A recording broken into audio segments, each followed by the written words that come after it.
Welcome back to the Ultimate Raceway and Ultimate Outlaws in Vereeniging. The big crowd has now stepped in and they're getting bigger and bigger as we get into the evening. Looking forward to now the first heat of the big V8 sprint cars. And ladies and gentlemen, stand back because there's some ladies and gentlemen that are very quick in these cars. This is a first gear only car that goes around this track, and top speed's nearly 200 k's an hour. Absolutely amazing to see how these big V8s get around the track. And as you can see, the usual contenders are all in the house. Adrian Vatsel will definitely looking to take on Isak Spies.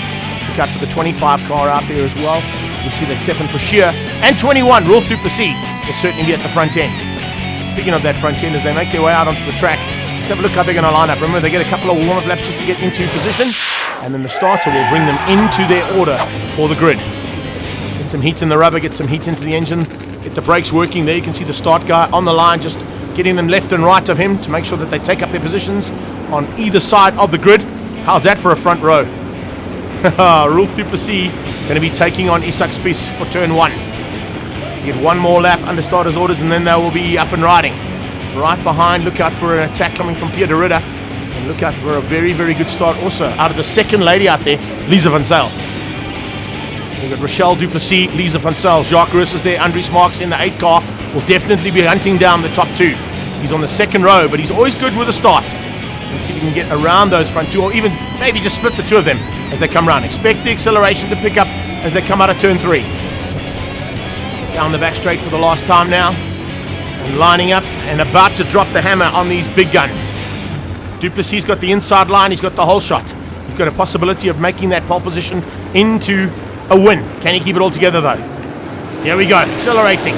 Duplessis catches them all on guard, and here we go. On board with Rolfie as we go into turn 1.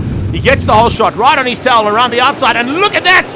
Wow, the 8 car of Andries Marks just diving through on Spies and now diving through on Rolf. Makes it to the front. Rolf gets blasted away there, and can you believe that? Loses some ground. There's a touch. The 70 car, Pierre de Ridder and Rolfie have touched, and there you go. Rolfie sideways onto the inside of the circuit. Can he keep it going? No, looks like he stalled the car. Everybody else gets around, only just around the outside of Rolf Duplessis. Fortunately, he didn't come back onto the track, but that car is in a bit of a precarious position, so there may be a possibility of a full course caution. May need to do a restart here. Let's wait and see what the COC says. Further back though, continued action. Adrian Vatsel fighting hard there with the 69 of Landsberg. Chris Landsberg starting to put the pressure onto the 27 car, but Vatsel is soaking it up. Spies just been lapped. Isak Spies must have had a problem somewhere, and Isak Spies is dropping by the wayside. So full course caution there, the yellow flags are coming out. They're going to have to slow these cars down and get a chance to remove that car that's stuck at the end of turn 4. Wow, what a start. That's why all these people have come out the way they have to Ultimate Raceway, because this is the kind of action they've expected as we get into the night. Rolfie's not happy about that, I can tell you. He probably is looking very grim on the sideline and not happy that he's there. There you can see, not a happy camper. It looks like the 17 of Lisa van Zyl also having some problems there. She unfortunately had to pull onto the inside. Restart, and it's 8 car. The 8 car of Andries Marks, who gets away from Spies. He's got his car sorted out. He's in second. Pushing hard there for 3rd and 4th, Pierre de Ridder. As you can see, they're not holding anything back here. And I can tell you right now, Stefan Verschier is slowly but surely becoming a threat. Toyota-sponsored machine up there as well, doing a great job. And look how hard he is pushing. Right on his tail, though. They're looking left, right, and center. But Andries Marks, he's had something special to eat this evening. Must have been one of those V-Town burgers, because it's working like a bomb at the moment. And he's got that car lit through turn 3 and 4. Coming across the line, completes another lap. This is what it's all about. Brilliant stuff here from Marks. Just disappearing at the front end. And 5 to go for him. I don't think anybody's got an answer for him. They might be able to catch him if he does catch the back end of the field, but these guys and girls are going so fast, highly unlikely to happen. 8 car on the inside, using a little bit of the curbs as well as they come into 1 and 2. Look at that. Andries Marks is in control properly at the front end. How's this fight for the back end though? The 0 car, something come through there. That's Jacques Roos. Applying pressure onto the back end of Stefan Verschier. Verschier now with 3 to go. Spies hanging on for second. 70 cars also in there as well. Pierre de Ridder. So 25 Verschier taking on Spies on the inside. He's got him. He gets up the inside. No, but Spies cuts him off. He doesn't get the drive down the straight, and Spies has to go around the long way. Eventually, Stefan Verschier dives through on the inside and finds a way past. Now, Spies has dropped down into 3rd. Into the clutches of the CAS machine, and oh man, that 0 car is always one to watch out for. Jacques Roos on his inside, can he get through? There's only a couple of laps to go. He's going to have to try and push it hard. The white flag is out. 27 and 12 fighting at the back there. This is fantastic to see Rochelle Duplessis pushing as well as hard.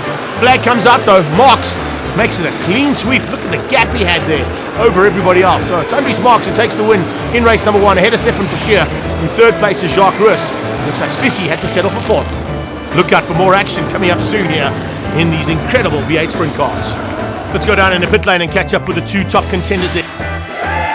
First heat, action. Everybody just go everywhere. Andries, take us through that first round. Yeah, first round, or actually the first 2 rounds was a bit of a mess up there in front.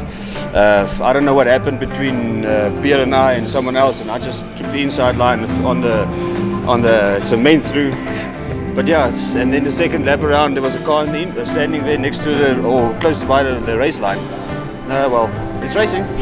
Yeah, well, I think the officials should have stopped the races. That's dangerous. I mean, you can't race it like that. I'll have a word with the officials, but yeah, from that point, exciting. I mean, it's good to see you guys back. I mean, your car's actually going. You actually left us. You should put a hooker on my car and take me with you, young man. But yeah, that's the first heat. So we're going to go to the next one and let's see what happens. Now we start from the back. No, where you start? The back. Ah, okay. All right. Well, me also at the back.